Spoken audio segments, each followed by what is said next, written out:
नमस्कार दोस्तों, ट्रैवल जुनून का कारवां आ पहुंचा है इको पार्क देवरी मुरैना में और हम खड़े हैं घड़ियाल पुनर्वास केंद्र में।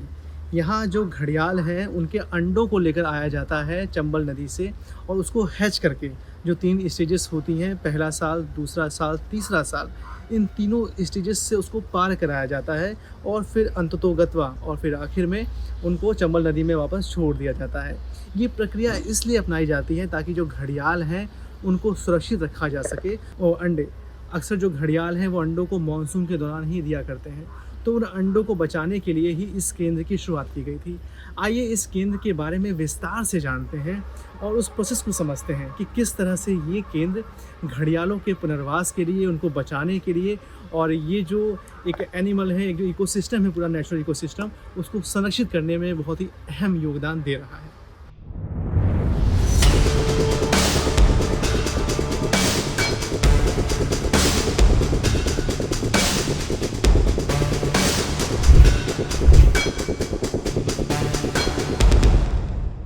दोस्तों यहाँ से टिकट आप ले सकते हैं सेंटर की और ये टिकट है 20 रुपये की। तो देखिए ये घड़ियाल के बारे में जानकारी है, उनकी शारीरिक संरचना के बारे में बताया गया है कि मगरमच्छ के विपरीत जो घड़ियाल के जबड़े होते हैं वो पतले और लंबे होते हैं।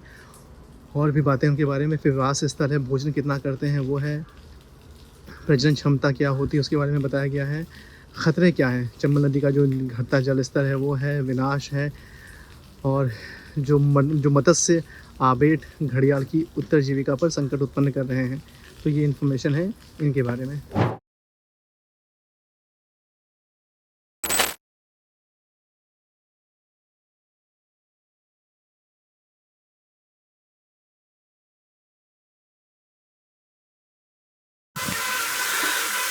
दोस्तों घड़ियाल पुनर्वास केंद्र में अभी हम मौजूद हैं श्याम चौहान सिंह जी के साथ, जो यहाँ के सुपरिटेंडेंट हैं, और प्लस ज्योति दंडौतिया जी के साथ।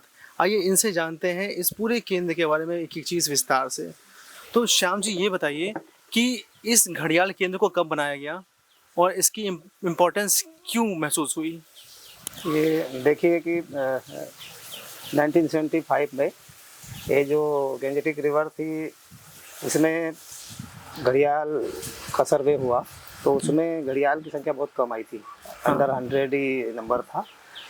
तो ये HR बस्टर्ड के द्वारा पहल की गई थी। तो उस समय ये कम नंबर को देख के ये विचार किया गया कि इनको बचाना आवश्यक है, नहीं तो ये एक्सटिंक्ट हो जाएंगे।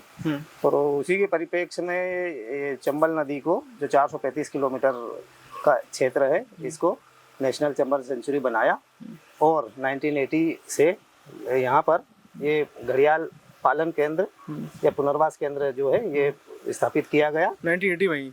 हाँ, 80 से। हाँ। तो इसमें क्या है कि वो चंबल रिवर से अंडे लेके आते हैं और यहाँ पर हैच करा के, और हैच होने के बाद बच्चों को 2 से 3 साल, जो 120 सेंटीमीटर के होते हैं, इतना होने पर फिर नदी में रिलीज करते हैं। ये ऐसा इसलिए क्योंकि इसके जो हैचिंग होती है, बच्चे निकलते हैं वो मानसून से जस्ट पहले निकलते हैं। तो जो बच्चे छोटे रहते हैं उसके बाद मानसून आता है, नदी में बाढ़ आती है, तो छोटे बच्चे रहते हैं तो जी नहीं पाते। ऐसा मतलब महसूस हुआ था कि इससे नंबर ज़्यादा कम हुआ है। ये सेंटर स्थापित किया है। तो अभी हम 120 सेंटीमीटर का होता है, जो नदी मच्छर रहने लायक हो जाता है, तो करके रिलीज कर देते हैं। 120 सेंटीमीटर में कितनी उम्र का होता है जब 120 सेंटीमीटर हो जाता है? ये अलग अलग है। कोई अच्छा स्वस्थ रहता है तो 2 साल में भी हो जाता है, किसी को 2.5 साल लग जाते हैं। तो वो हेल्थ के ऊपर भी है कि कैसा, मतलब कैसा खा रहा है, उसका बिहेवियर कैसा है, तो उसके हिसाब से थोड़ा सा चेंज आ जाता है टाइम। यहाँ अलग अलग पूल बने हुए हैं, तो हैचिंग का तो एक है सेपरेट बना हुआ स्पेस, वो ठीक है, लेकिन जो पूल है इसमें बाइफरकेशन का प्रोसेस कैसे होता है? जैसे 1 साल से दूसरे साल में ट्रांसफर कैसे करते हैं आप उसको, कैसे आइडेंटिफाई करते हैं कि अब 2 साल का हो गया है? नहीं, ये हम तो चूंकि पर ईयर एक लाते हैं, तो वो उसी साल का है। वो वाले जो हैच हुए वो फर्स्ट पूल में जाएंगे। हैचिंग जैसे हैचिंग हुई, हैचिंग के बाद में लगभग एक महीने के बाद हम लोग उसको पूल में ले आते हैं, क्योंकि पूल में वो फिर फीडिंग करना चालू कर देता है। तो वो फर्स्ट ईयर वाला हो गया। और वो जो उसकी साइज के हिसाब से पुल बना है, अगला पुल जो है वो बड़ा है, तो जो फर्स्ट पुल में थे उनको सेकंड पुल में शिफ्ट कर देते हैं। ऐसे पुल के साइज को भी किया। चलिए बहुत बढ़िया बात है। मैंने देखा है कि टिकट जो है 20 रुपए की है, बहुत ही कम शुल्क रखा गया है, लेकिन क्या जो जनता है उसका जुड़ाव घड़ियाल से या नेचर से इसी दृष्टिकोण से क्या हो पा रहा है? हाँ हाँ, बिल्कुल हो पा रहा है, क्योंकि काफ़ी यहाँ पे बच्चे और सभी व्यक्ति घूमने आते हैं। हाँ। और काफ़ी कुछ इसके संरक्षण में और अन्य चीज़ों में योगदान मिला है, जिससे आज मतलब आज की स्थिति में 2463 जो हमारी अभी 25 जो 2025 में फरवरी में जो गणना हुई थी, 2463 घड़ियाल की संख्या चंबल नदी में हो गई। अच्छा, बढ़ गई है, बहुत बढ़िया, बहुत है। तो घड़ियाल चंबल में घड़ियाल ही मिलते हैं या मगरमच्छ और डॉल्फिन्स भी हैं? नहीं नहीं, मगरमच्छ भी है, डॉल्फिन भी है। अच्छा, हाँ। लेकिन घड़ियाल की पहचान क्यों जोड़ के देखते हैं हम चंबल चंबल के साथ, क्या? इसलिए कि घड़ियाल की ही संख्या बहुत कम हो गई थी। हाँ हाँ हाँ, उसी के हिसाब से कि वो घड़ियाल को संरक्षित करने के लिए, जी, वैसे जी, तो सभी जलीय जीवों को संरक्षित किया जी, जाता है, जी। लेकिन जो प्रोजेक्ट जो तैयार किया गया था वो मुख्यतः घड़ियाल के लिए सिर्फ किया गया घड़ियाल था कि के लिए, घड़ियाल हाँ। को। ठीक है, ठीक है। और कोई बात आप जोड़ना चाहें अगर अपने बारे में बाकी बताएं? अब हमारे ज्योति प्रसाद दंदोटिया जी ये पूरा मतलब 35 साल से यही देख रहे हैं, तो ये आपको ज्योति जी बताएं कि चीज़ क्या क्या आपने बदलाव देखे हैं यहाँ पे? एक्चुअल में ये जो सेंचुरी को जो बनाया वो मेन ये था कि घड़ियाल जो जिस नदी को पसंद करता है वैसी नदियाँ नहीं बची। घड़ियाल एक फ्रेश वाटर का इंडिकेटर है। तो इंडिया में जितनी भी नदियाँ हैं वो नदियाँ ज़्यादातर पोल्यूटेड रिवर हो गई। चंबल नदी क्लीनेस्ट रिवर है और इसके लिए बिल्कुल वो सूटेबल है। बड़ी नदी है, इसको बड़ी नदी चाहिए और 12 महीने बहने वाली नदी चाहिए, तो उस टाइप की नदी है। और ये गेंजेटिक सिस्टम का था, ये गंगा से निकला था और ये गंगा में भी घड़ियाल नहीं बचा। ना बचने के कारण ये हुए कि उसमें नदी प्रदूषित हुई और पोल्यूटेड हुई। बाकी की नदियाँ सीजनेबल नदी रह गई जो कि बारिश के सीजन में चलती थी, और वो बाकी के समय में वो धीरे धीरे वो पानी का फ्लो कम होता जा रहा था। तो घड़ियाल के लिए सबसे बेस्ट नदी चंबल नदी थी, इसलिए इसको नोटिफिकेशन करके सेंचुरी डिक्लेयर किया। बाकी एडिशनल भी इसको बनाया इसके लिए जगह जगह। एमपी में 2 एक नदियाँ हैं, जैसे सोन नदी है और केन नदी है, लेकिन सबसे बड़ी नदी, सबसे बड़ी संख्या आप पूरे इंडिया में 90% पॉपुलेशन घड़ियाल की चंबल नदी है। और चंबल नदी का ये घड़ियाल जहाँ आपको दिख रहा है, आपको वो नदी का सिस्टम को दिखा रहा है कि नदी कैसी है, नदी का सिस्टम कैसा है, नदी का इकोसिस्टम कैसा है, उसको वो फेस कर रहा है घड़ियाल। तो सबसे अच्छी खासी पॉपुलेशन चंबल नदी में घड़ियाल की है। और घड़ियाल का जो सर ने अभी बताया कि इसका मानसून से पहले अंडे होते हैं, अंडे 98% मोर्टेलिटी हो जाती है मानसून में। तो उसके लिए इसकी पॉपुलेशन इंक्रीज करने के लिए ये किया कि ये सेंटर बनाया। तो यहाँ पर 2.5 से 3 साल उसको रखने के बाद जस्ट इसको वापस कर रहे हैं। तो अभी जो संख्या जो सर ने बताई 2462 नंबर आया है।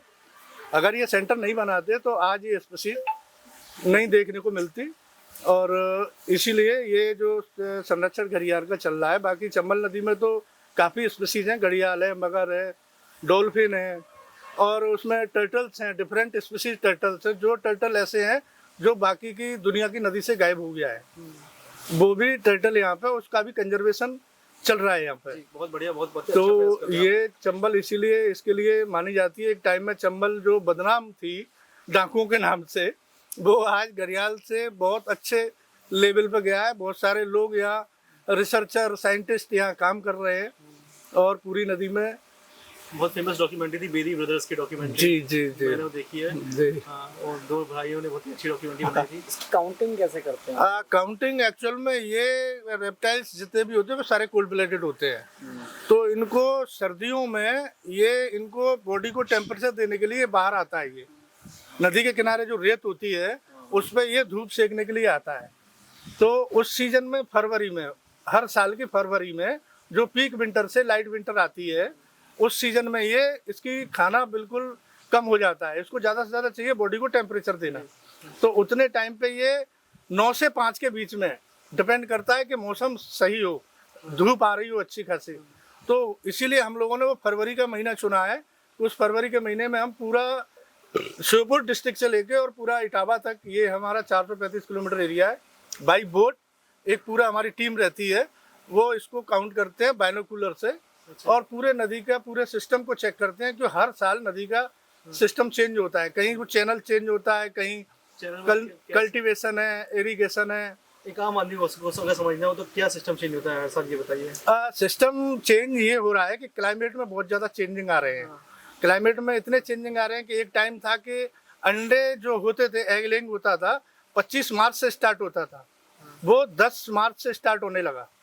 वो क्लाइमेट में चेंजिंग आ रही है काफ़ी, मतलब गर्म इतना हो रहा है कि वो अंडे का टाइम चेंज हो रहा है। अब अंडे का टाइम चेंज होगा, उसका इंक्यूबेशन भी उधर ही जाएगा। 60 डेज का इंक्यूबेशन है, तो वो हैच भी बच्चा जल्दी होगा। तो बहुत सारे चेंजिंग आ रहे हैं। धीरे धीरे वाटर लेवल भी कम हो रहा है, नदी का भी वाटर लेवल कम हो रहा है, पानी लिफ्ट भी ज़्यादा होने लगा कि राजस्थान को, यूपी को पानी जा रहा है। तो बहुत सारी चीज़ें हैं कि चेंजिंग। तो ऐसे कोई प्लानिंग चल रही है कि यहाँ पर जो घड़ियाल हैं इनको यहाँ से किसी और गंगा नदी में, किसी और फ्रेश नदी में भी ट्रांसफर किया जाए, ऐसा कुछ है? एक्चुअल में डिमांड आती है जहाँ से, तो उस नदी का पहले एक एक्सपर्ट द्वारा असेसमेंट होता है उस रिवर का कि ये इसके लिए अनुकूल है नहीं है घड़ियाल के लिए। जब वो अनुकूल होती है तो उसके लिए रिपोर्टिंग करते हैं कि हाँ इसको देना चाहिए। तो पंजाब में दिया है, ब्यास नदी को दिया था 100 घड़ियाल, अच्छा, और आपके सोन नदी को लगभग 100 से ऊपर घड़ियाल दी है। ये हाजीपुर वाली? ना एमपी में सोन सीधी डिस्ट्रिक्ट में, केन नदी खजुराहो में, वहाँ छोटा सा स्ट्रेच है, उसको भी डिक्लेयर किया है, उसको भी दिया है। तो कूनो नदी, ये पालपुर जहाँ चीते आए, उसमें भी दिया है। बाकी डिफरेंट जहाँ जहाँ जू है, सारे जू में आप घड़ियाल देखेंगे वो यहाँ से गया है। तो मुकुंदपुर जू है, मतलब यहाँ से हर जगह एडिशनल किया है कि भविष्य में कभी कोई चंबल में ऐसी आपदा आती है तो वहाँ उसको बचा लिया जाए। जी। एक मेरा बड़ा ऐसा सवाल है कि जब आप तो 35 साल से इस फील्ड में हैं, तो जब आज से कुछ साल पहले जब डकैतों का, डाकुओं का राज हुआ करता था, तो उस वक्त जब आप लोग अंडे लेने जाते थे हैश के लिए, तो कभी ऐसा सामना आमना हुआ आपका? हाँ हुआ, लगभग टाइम था 1990-92 का टाइम था। अच्छा। तो यहाँ पे एक साइंटिस्ट थे जो कि वन्य जीव संस्थान देहरादून में वो डायरेक्टर हो गए हैं। उनने एक ओटर था चंबल में, ओटर एक ऊद बिलाव कहते हैं उसको, तो उस पर उनने पीएचडी की, उनकी थीसिस थी उस पर। तो उस समय ये आमना सामना हुआ कि उनने वहाँ पे जाके, यहाँ से लगभग ये जो ब्रिज है धौलपुर वाला, उससे 25 किलोमीटर अप स्ट्रीम में उनने, वो उसका हैबिटेट ही उसी जगह था ओटर का। अच्छा। तो उनको उसमें ट्रांसमीटर लगाना था। अब वहाँ पे एक टपरी बना के लगा ली थी और वहाँ हम एक एक हफ्ते रुकते थे। तो वहाँ पता लगा, किसी के द्वारा उनको इन्फॉर्मेशन हुई, और वो जगह ऐसी है कि उस नदी से लेके दोनों साइड एमपी और राजस्थान में 7-8 किलोमीटर कहीं कोई अप्रोच नहीं थी, कोई रास्ते नहीं थे, कोई गाड़ियाँ जाने के लिए रास्ते नहीं थे, और उनके लिए सेफ जगह रहती थी डाकुओं के लिए। तो हमारा जो लोकल जो आदमी जो रखा था वहाँ पे, उसको उनको मिले वो लोग, और उनने ये पूछा कि यहाँ कौन कौन आता है, और वो जब भी आएंगे आप हमें इन्फॉर्मेशन देंगे। अच्छा। तो उसने ये बताया इनको, लेकिन ये उस वेशभूषा में जाते थे कि मेरे को कोई ऐसा नहीं समझे कि मैं कोई साइंटिस्ट हूँ, मतलब वो रफली कपड़े पहन के, और वो कहते भी थे कि कोई पूछे मेरे बारे में तो आप यही कहना कि वो तो ऐसे ही आते हैं और छोटे पद पे हैं, वैसे कोई साहब लोग नहीं आते। लेकिन एक दिन ऐसा हुआ कि हम जैसे ही टपरी में गए, मैं टपरी में था, और वो उसको, वो रेडियो को ट्रेस करने के लिए और एंटीना लेके जैसे ही गए वो उसको ट्रेस करने के लिए, तो पता लगा कि वो एक चौकीदार भग के आया और उसने कहा कि आप जल्दी जल्दी यहाँ से निकलो और यहाँ पे एक गैंग पड़ी है बड़ी।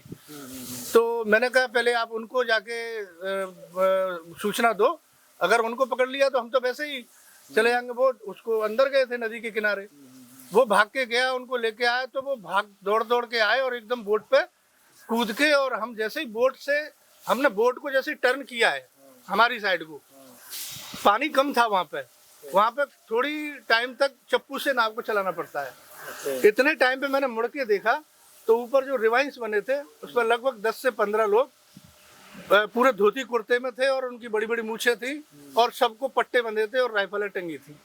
वो मेरा मौका था, फर्स्ट मैंने एक बार देखा, लेकिन हम उनसे बच के आ गए, और रात को 1 बजे हम ब्रिज में लगे आके बोट से, क्योंकि रात को दिख भी नहीं रहा था। धीरे धीरे आके, और हम आके सीधे एक कोई गाड़ी रोड पे पकड़ी हमने, जब ये हाईवे पे ये बड़ा ब्रिज नहीं बना था, जो ओल्ड ब्रिज है, उसी जो मेन नेशनल हाईवे वही था, वहाँ से हमने एक छोटी ट्रक पकड़ी और उसमें आके फिर रात को हम 1 बजे यहाँ पे आए। फिर कभी गए दोबारा या? नहीं जाना, लेकिन दिन में फिर जाना हुआ करता था, रात को जाना बंद कर दिया था। लेकिन आज का समय ऐसा है कि यहाँ पे लड़कियां काम कर रही हैं, लड़कियां काम कर रही हैं, और वो लड़कियां रात को जाके, उनका काम रात को ही है। जो बर्ड्स रहती है, कुछ रेयर बर्ड्स हैं, उनको रिंग और फ्लैग करना पड़ता है, तो वो रात के अंधेरे में करना पड़ता है। तो वो बच्चियां काम कर रही हैं। अभी ऐसा कुछ भी नहीं है कि ऐसा कोई डकैत वकैत का भी कोई ऐसा। तो इनको जब ये 2.5-3 साल के हो जाते हैं, तो उसके बाद आप इन्हें बता रहे थे अभी मुझे कि आप इनको कैसे वापस ट्रैंकुलाइज तो नहीं करते हैं, तो आप इनको वापस नदी में किस तरीके से छोड़ते हैं, क्या प्रोसेस रहता है? एक्चुअल में इनका सबसे पहले अभी ये हम लोग आज करेंगे। अच्छा। अभी हम इसको रिपोर्टिंग करेंगे हमारे चीफ वाइल्ड लाइफ वार्डन को कि हमारे पास कितने एनिमल इतने हैं, जानवर जिसको हम नदी में रिलीज कर सकते हैं 1.2 मीटर साइज वाले। अच्छा। तो 100+ हर साल हमारा होता है यहाँ से रिलीज का। अच्छा। तो हम लोग रिपोर्टिंग करेंगे, उसके बाद परमिशन आएगी और इसको विंटर सीजन में इसका रिलीजिंग होता है, क्योंकि उस समय इनका खाना कम कर देते हैं, जाके इनको उस हैबिटेट में जाना होगा एक्सरसाइज करके, तो थोड़ा सा उस सीजन में, इसीलिए इनको सर्दियों में रिलीज के लिए बनाया। ये बारिश जा रही है, अगली बारिश आएगी तब तक ये सेटल हो जाएगा अपने ग्रुप में जाके। तो इसके लिए वुडन बॉक्स बनाए हैं। वुडन बॉक्स में हैंडलिंग हाथ से करते हैं, उसका पूरा सेक्शन करनी होती है, कितने मेल हैं कितने फीमेल हैं। उसके बाद उसमें एक कैटल टैग आती है जिस पर नंबर प्रिंट कराते हैं हम लोग, उसकी टेल पे उसको पंच करते हैं, उसको बाइनोकुलर से ट्रेस करते हैं कि हमने जिस लोकेशन पर रिलीज किया और ये अप स्ट्रीम या डाउन स्ट्रीम कितना आगे जा रहा है, तो वो उससे करते हैं। दूसरा, इसको एक रेडियो ट्रांसमीटर भी लगाते हैं, उसमें एक एंटीना होता है रेडियो ट्रांसमीटर, वो 2 साल की उसकी बैटरी होती है। तो वो एक संस्था है, कुछ संस्थाएं हैं, तो वो इस पे काम कर रहे हैं कि उनका ये प्रोजेक्ट है कि वो वाइल्ड एनिमल को ट्रांसमीटर लगा रहे हैं। तो ये हमारे अधिकारियों ने ये कहा कि हमारा जो जानवर है इसका भी हमें ट्रांसमीटर लगा के इसका बिहेवियर पता करना है कि ये कितना एरिया में जा सकता है। तो इसका रेडियो लगा के पता किया तो ये 50 किलोमीटर अराउंड ये माइग्रेशन कर रहा है, और जो बड़े को लगा रहे हैं वो लगभग 200 किलोमीटर प्लस माइग्रेशन कर रहा है। दोस्तों, चंबल में रिसर्च के लिए अक्सर ही बोट्स का इस्तेमाल होता है, और ये भी ऐसी ही कोई बोट है जिसका इस्तेमाल कभी इन्होंने किया होगा, साइंटिस्ट ने, यहाँ के चंबल को रीड करने के लिए। और आगे देखिए वो बोट्स रखी हुई हैं जिनका इस्तेमाल अभी किया जाता है, वो अभी भी अच्छी अवस्था में है। देखिए उधर देखिए मगरमच्छ के बारे में भी लिखा हुआ है। मगर का वैज्ञानिक नाम क्रोकोडाइलस पैलेस्ट्रियस है। मगर की लंबाई 5 मीटर तक अधिकतम होती है। फिर मगर, जो मादा मगर होती है वो एक समय में 15 से 35 अंडे दे सकती है, और इनका जो प्रजनन समय रहता है वो मार्च अप्रैल में रहता है। और ये जो पाई जाती हैं वो गंगा, ब्रह्मपुत्र, महानदी, चंबल और इनकी सहायक नदियों में मिलती हैं। और यहाँ पर घड़ियाल का ही एक तस्वीर लगाया गया है। तो दोस्तों, हम इस केंद्र से विदा ले रहे हैं। आप हमारे वीडियोस को देखते रहिए, हमारे चैनल को लाइक करते रहिए, आप हमारे वीडियोस को देखते रहिए और हमारे चैनल को सब्सक्राइब भी ज़रूर करिए। मिलते हैं अगले सफ़रनामे पर जल्द ही आपसे। अपना ध्यान रखिएगा।